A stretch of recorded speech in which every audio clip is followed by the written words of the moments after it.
मनाना है कि नहीं मुझे? मैंने नहीं मनाना। ये क्या मतलब है कि मैंने नहीं मनाना? अगर इतना एटीट्यूड और ईगो रखना है ना रिलेशनशिप में, तो फिर आप जाओ अपने रास्ते और मैं चाहती हूँ अपने रास्ते। फिर जीना अपनी जिंदगी मेरे बिना, करना सुबह से शाम तक मटर गश्तियां अपने उन आवारा और लंडर दोस्तों के साथ, क्योंकि मैं नहीं हूंगी ना आपको बार बार फोन करके पूछने के लिए कि कहाँ हो और कब घर आ रहे हो। जब मन करे खाना, जब मन करे सो के उठना, जीना अपनी जिंदगी पूरी फ्रीडम से। अगर मैं आपकी जिंदगी में नहीं होंगी तो आप कभी भी सो के उठोगे। जब दिल किया तब आप गेम खेलने बैठ जाओगे, वो भी 2-2 3-3 घंटे।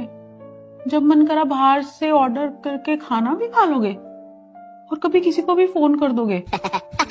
और आप पैसे भी मेरे से बिना पूछे खर्च लिया करोगे। आप तो बहुत खुश रहोगे ना, क्योंकि फ्रीडम ही इतनी मिल जाएगी।